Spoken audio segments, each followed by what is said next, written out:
Hey, what's up, guys? It's me, Jesse Soto from Texas American Title in the Heights yet again, and I'm here with my good friend, Miss Ireland Getty. How are you, ma'am? I am doing fantastic now that we're sitting in front of some martinis that are about to be made. Right, and Ireland is with Goosehead Insurance. She's awesome. She crushes life, and I'm really happy she decided to come visit us on Closing Cocktails. So today, we are going to make one of my favorite things, and I think you and I have had several of these before in the past. We have far too many. Far too many. Very energetic and a tad tipsy on these bad boys. But we're making espresso martinis. Espresso martinis. Espresso. He's making fun of me because sometimes I say espresso. But you know, I'm going to express it to make it amazing. Exactly.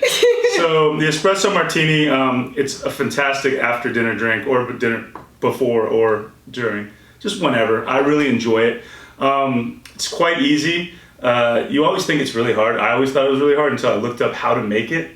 And it's just half an ounce of simple syrup. I know the folks at 8 Row Flint are going to kill me using store-bought simple syrup, but hey, half an ounce of Kahlua, 2 ounces of vodka, and 1 ounce of espresso. I've already made the espresso pre-made, so we're just going to use that bad boy.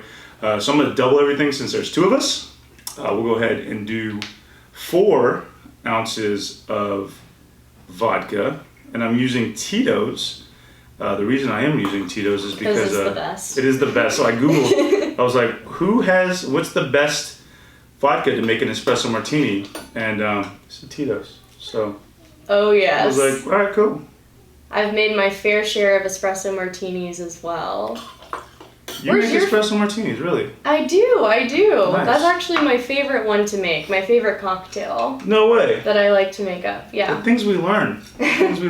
Where's your favorite place to get an espresso martini? Man, where is my favorite place? I like a lot of spots, like La Commodore. I always say it wrong, but it's La Commodore, I think. Huh, They've got a fantastic one. I love, what else do I like? 1751. That's they a great have one. a good one. I don't know, Brasserie 19. Brasserie 19. Yeah, Brasserie has a really good one. And Wicklow Heights, fantastic espresso martini. Wicklow Heights? Yeah. Really? Uh-huh. In the Heights. What's your very, very favorite place? Is it Wicklow? Ooh, I think Wicklow is definitely up there. Honestly, the one at Potente was really good too. Huh. Mm-hmm. Okay. Yeah. I need to try all of these. Our good friend Jackie Measham loves her espresso martinis. Yes, she does. And I can never go without, like, if we're over at a boozy or something, we've got to have espresso martinis. It's a must. And then I'm gonna put the espresso in there, of course. So there's half. Oh shoot! The big ingredient. Just pour it out. Jesse with the pour. We're just gonna do that number. I'm screwing it up, guys. But I'm sure it'll still taste amazing. It will. I think it will. Even though there's espresso everywhere. All right, now just a shake. Perfect. Now we're gonna go ahead and pour. So, ladies first as always. Thank you. It's a little messier than I thought it was gonna be. So I do apologize. But I think it's gonna taste fantastic, and that's all that matters. Let's hope. All right, so I'm gonna top you off. There we go. And our good friend Kate McGee will definitely kill us because I do not have coffee beans. So I apologize, Kate McGee. You should actually put 3. I might kill you as well. Dang it. You should have 3 espresso beans on top. For garnish. For garnish. We don't have any. I didn't want to open up a brand new bag at the house. So we're espresso beanless. But, that's okay. But cheers. Cheers to closing and cocktails. Ooh. That's really tasty. My favorite espresso martini is Jesse Soto's. Yeah. That's pretty good, actually. That's added to the list for sure. That's good. I'll have to give it to you. I just smell like espresso. But yeah, no, this is good. So do you know anything about the espresso martini? Do you know like where it came from and idea? I don't. Please enlighten me. So the very first, and I forget, it's Dick something another was the guy that invented it. He invented several other cocktails as well. But he actually was working a runway show as a bartender, and one of the ladies came up to him from the show and just said, you know what, I need to get drunk and I need to get hyped up. I need some energy. I need some caffeine. So he was stopped for a little bit. He had some martini glasses. He was like, you know what, I'm going to make this. And he made it on the fly, the espresso martini. So that was a very smart man. Yeah, I just thought it was just such a really cool story. And his birthday was actually May 4th. I was going to do like a little... I know you wanted to do one. Yeah. So instead we went to the Astros game. So, you know, here nor there. But I love the espresso martini, which I know you do as well. So let's talk a little bit about you, Miss Ireland. Absolutely. If that's your real name. It is my real name, and I will tell the story if you want to know how I got my name. Yes, please. Okay. Tell the people. The people want to know. I would love to tell the people. So actually, my grandpa was born in Ireland. Okay. So I do have a lot of Irish heritage, but my name was originally picked up by my mom, and it was called a flower called the Bells of Ireland, was at my baby shower. Well, so they go head to head on. I like that. Because my dad says it's because of my grandpa. Yeah. And my mom says it's because of the flower. Really? Mm-hmm. I like that. That's a good story. Thank you. That's a good story. And you have been at Goosehead for a little bit now. You've been there for a minute. And and this is huge. So, I've had a lot of famous people on my show, but I actually have the #1 Goosehead agent right here sitting next to me. So congratulations on that. I know that just came out not too long ago. So that's huge. Absolutely. That's huge. So yes, that's my goal, is to just have the biggest month of my career. I like that. Every month, that's my goal. Make it bigger. Exactly. But yeah, I grew up Houston, born and raised, went to A&M, graduated, and immediately went straight into the insurance business. That's awesome. And from there, I feel like with, of course, a lot of great help from a lot of fantastic people, I've been able to build up these relationships to where I've grown a really successful business, in the time that I've been able to be at Goosehead. Yeah. So what, when you went to school and everything, what made you kind of want to go into insurance? What was that like? Was it the drive? You wanted to help people? I mean, what was it? So that's a funny question, because I think no one graduates and says, I'm going to go into insurance. No, they do that to title. Yeah, exactly.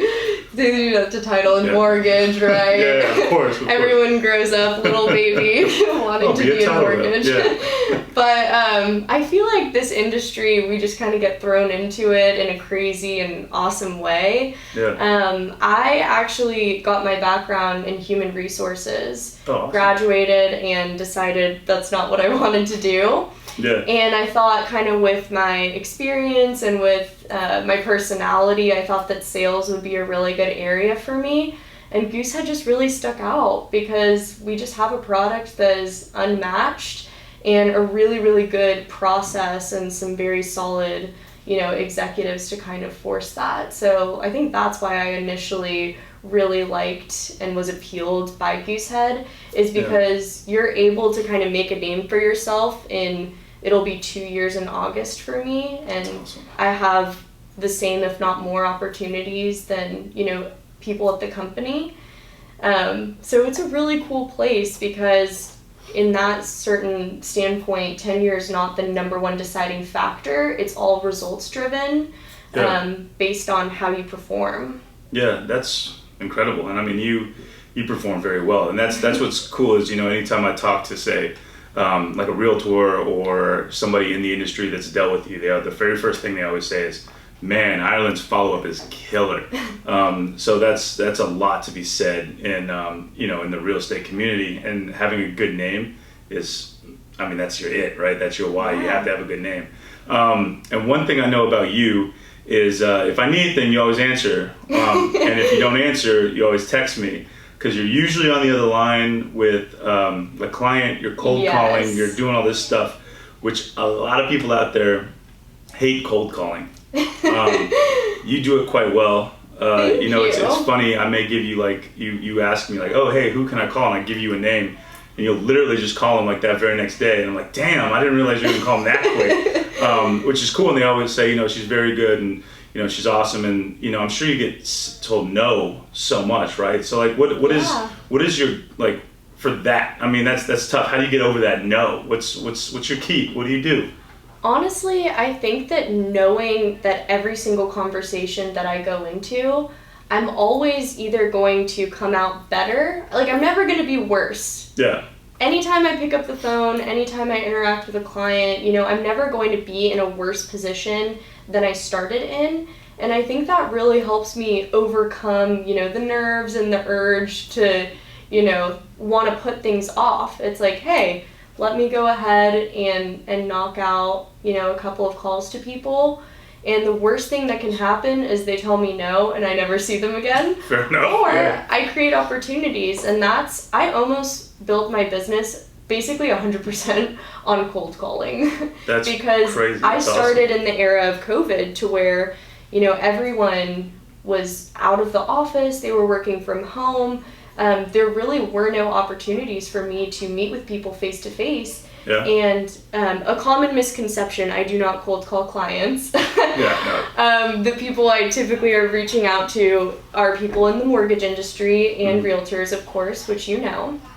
But a lot of the times I was having to have people trust me and, have people know me through a phone call, Yeah, which is a very tough to do, difficult thing to do. So I had to master following up. I had to be extremely, extremely communicative because that was what they were basing our entire conversation and relationship off of. Yeah, that's awesome. And I know we called, when I called you the other day, we kind of talked about what we were doing, hanging out, what the cocktail we were making. Yeah. And we were talking, my biggest thing is like go for no. Like, when you find out averaging how many no's it takes to get a yes, you always go for those. And you want to hit them out really quick so you can get that yes. Like if it takes 5 no's to get a yes, you want to hit 5 no's so you can get that yes. And it just makes all those no's worth it, which is phenomenal. Exactly. And I think it really comes full circle, because really anyone in mortgage, anyone in insurance, anyone in title, and anyone in residential real estate, we work on different parts of the closing, right? We work on different facets. But it comes back to the same things. We all have to do the same things, be good at the same things. We have to, we're in a business where it's 100% referral based. Those organic growths is kind of how you're able to kickstart your business. Yeah. And, whenever you're kind of able to relay that information to someone else, because if I'm reaching out to someone in real estate, they understand because they've had to do it themselves. Yeah. Yeah, and they're a little less, I don't know, sometimes they can get mean though. Yeah. I'm just like, you could have just said no, man. Oh, you don't have to like ruin my life. But yeah. So you said you're from the Houston area. Yes. Which part of Houston are you from? Did you grow up? Yeah, so I grew up kind of in the Memorial area. Okay. That's where I went to high school over there.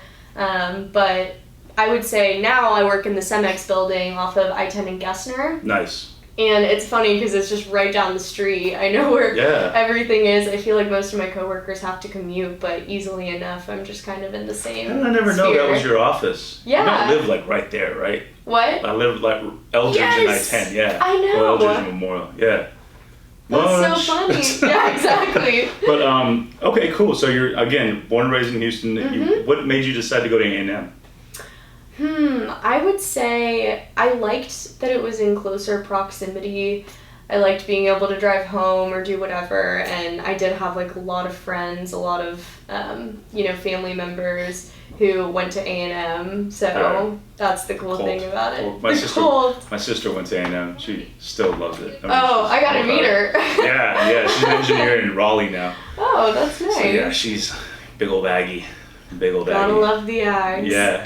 Were you a 2%er or did you like go to all the games? I was kind of a 2%er if I'm being honest. Man, you got the ring on, so that's good. At least you got that. I do have the ring on. At least you got that. Yeah. But that's a good sales. Yeah, exactly. Yeah, that's awesome. No, I can't tell you the amount of times that people have kind of come up to me and been like, "Oh, okay, I went to A&M too." Like, absolutely would love to work with you, That's fellow awesome. Aggie. Yeah. Yeah. Well, you know, it's crazy because when you hear about an insurance agent, Mm-hmm. and I'm sure you get this all the time, it's kind of like when you say lawyer or used car salesman, you're like, Yes. ugh, insurance agent, I don't want to deal with them. Yeah. Because I remember when I first met you, it was through Emily Brown. Yes. And she was like, yeah, you know, Jesse, you can, you know, kind of cultivate that relationship and stuff like that.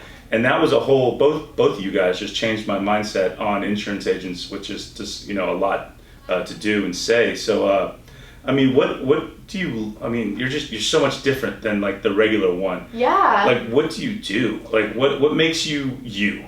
I would say, like, when it comes to a business aspect, what sets like me apart from other agents, I would say, is that I understand that no one wants to talk about insurance. Like, I get that is not something that you want to dig out and get your policies and figure out what you're paying. My job is to make the insurance, you know, the easiest part of the process if I can, just because I have a very quick process.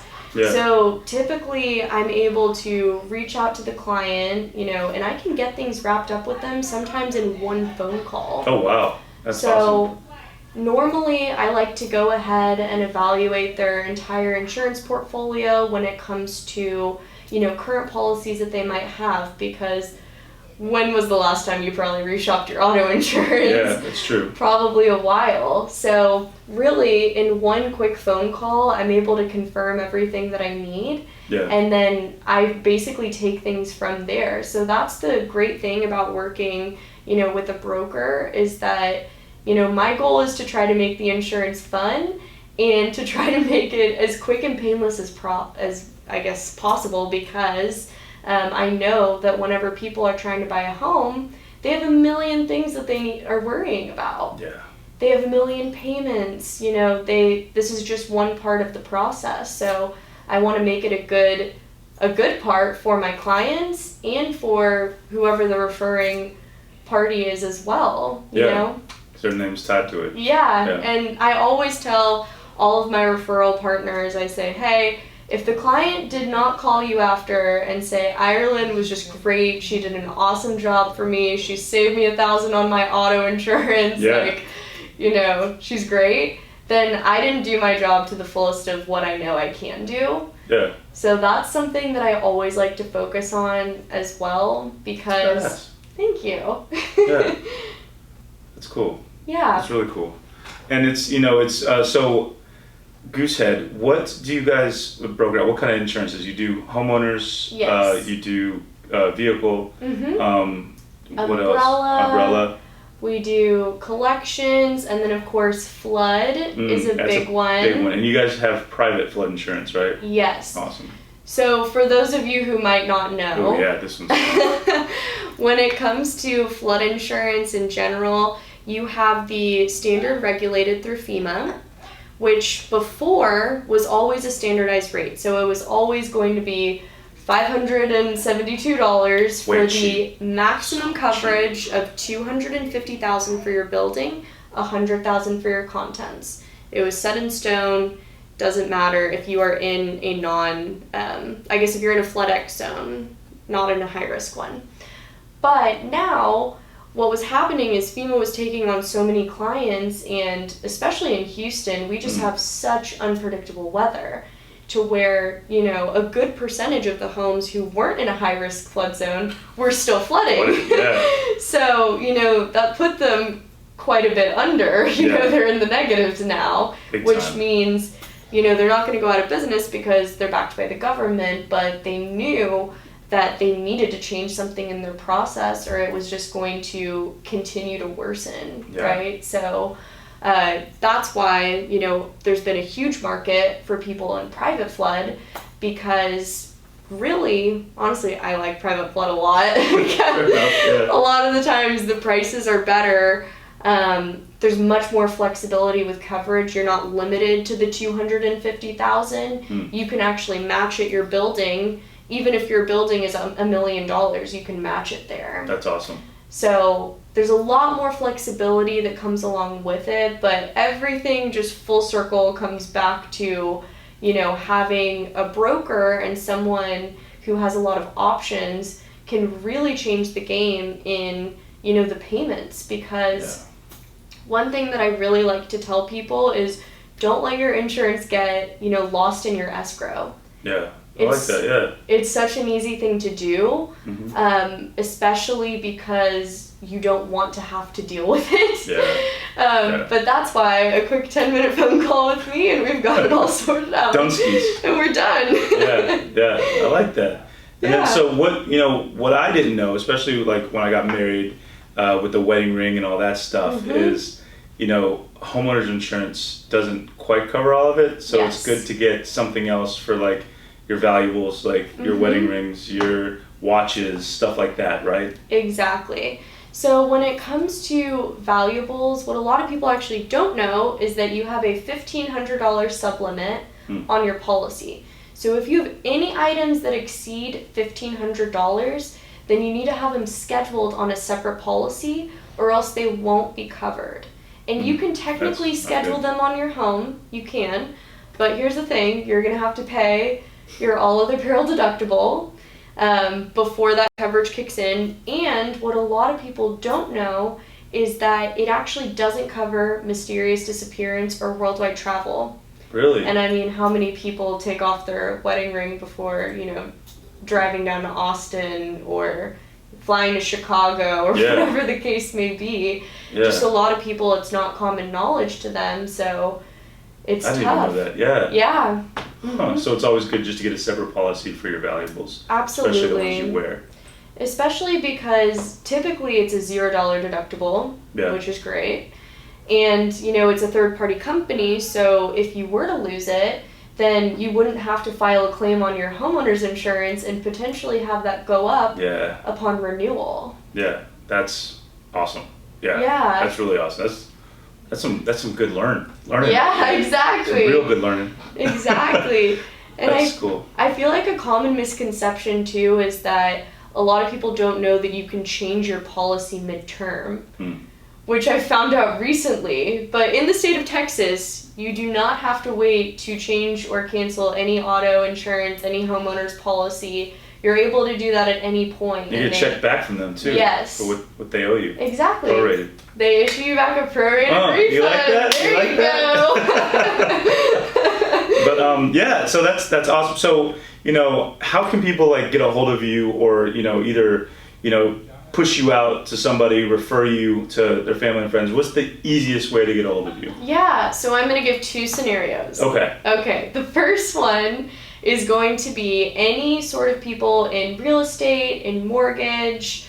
Of course, I'm always looking to partner with the best in Houston. 100%. So with that, the best possible way is going to be by putting me in an email with the client. I like that. Or by sending me their contact information and just letting them know, hey, Ireland's a broker, she's going to take very good care of you, and I will make sure, that I get, she'll be reaching out to you within the next, couple of hours. Yeah. And then from there, I take the entire process away. You would be surprised how many people will send me an email and say, hey, can you get me a quote for this property? And it's just a property address. So a lot of times, yes. So I feel like that's also something to address because some people don't know that, yes, of course it's going to be based off of the property. It's going to be based off of the past claims. It's going to be based off of the square footage, the roof age, the plumbing. But it's also, a reflection of the insured as well. And most people actually don't know that you have an insurance score. Did you know that? I had no idea. Yeah. So if you carry higher liability limits, let's just say for your auto insurance, you have the maximum liability, then that means you're going to have more preferred pricing and better rates come renewal. Okay. So when it comes to the home, it's the same exact thing. Based on the coverage that you kind of have, you have an insurance score, and it does impact the premium at the end of the day. No way. Yes. Exactly. So now I got to worry about my credit score and my insurance score. Well, that's you have a good agent, so that's okay. fair. That's all. So what? How can they reach you though? Do you have Facebook, Instagram? Yes. So I would say the best way to reach me is just going to be my cell phone number, which is 713-324-9016. Or also my email address is just ireland.getty@goosehead.com. But I do have social media. I'm on Facebook, just Ireland Getty for everything. Especially Instagram. She's got the A&M. Yes, color on. I'm I like repping the A&M. So I do ask everyone thus far favorite places in Houston to eat and drink. What is your favorite places to hang out? Oh my goodness. This is hard because I'm a really big foodie. 100, yeah. 110%. Okay, favorite place. Okay, so this one is going to be traditional, and then we'll do trendy too. Oh, I like that. Yeah, let's go. Traditional, day one, I think that Houston's is such a good restaurant. Houston's? Yes. I always forget about it's Houston's. So good. They have really great ribs. Love Houston's. I've just never had a bad meal there. Yeah. So I think that they have to be on my list. Dude, yes. Gotta be on my list. Oof. And then, for another one, I could give you sections. Okay. Okay, for Mexican food. Fair enough. But also, I really love sushi. Sage 400 is so good. Really? We're gonna go there. Okay. I'm a big fan of uchi, of course. Uchi. Gotta love uchi. Umi's is fantastic. I could rattle off 20. Fair enough. But, and then if I had to pick a steakhouse, probably Mastro's. Or B&B. I was at B&B Butcher today for lunch. Wow, fancy. Yeah, it was Molly and I, my wife. Nice. Yeah, so we had our lunch today. Yum. She's about to have to go back to work in 2 weeks, so it was cool. They have truffle butter, oh my and God, it is incredible. So their truffle burger, have you heard of their truffle cheeseburger? Oh, I can't wait. There was when I first started working out here in the Heights, every day, or not every day, once a week I would go and get their truffle burger. Really? Insane. Okay, I'm gonna have to add that to the list as well. You just get half, and then you take the other half home, and then you get you take off the fries, the steak fries, and you put the Brussels. Oh man. My gosh. Oh man, it's hands down. So good. Amazing. Have you been to Blue Dorn? I have not. You're the fifth person to say yes, that. It's really? fantastic. They also have an espresso martini. Yeah. And they have truffle pasta, and it gives Potente a run for their money. No. No. Can't say that. I am very serious. Man. Potente, I love that place. How many times have we been there after an Astros game? Way too many. Yeah. Upward of 5. I love that spot. It just gets too crowded though after the Astros game. It does. You introduced me to that spot. And I'll introduce you to truffle pasta. Sage 400. They put the truffles on there, and really Sage 400. It's incredible. Okay, that's gonna be my jam. Yes. Okay, I'm gonna go to Sage 400. I like that. Well, Ireland, do you have anything else you want to tell the people? Oh my goodness. Thank you for having me on Closing with Cocktails. Of course. I look forward to quoting your insurance. Of course. Well, guys, if you are looking for an insurance provider, please check Ireland out. At least give her a shot to quote you or your client. She's awesome. But other than that, thank you again. Next time, Closing Cocktails. Cheers, Ireland. Cheers. Cheers. Till next week. I don't know what cocktail we'll be doing next week, but I'll think of it. And if you're still listening, I am doing a quick giveaway. I am going to give away this pretty cool Houston cutting board. So I'll show you in the comments how you can get it. But other than that, guys, cheers until next week. We'll see you next time.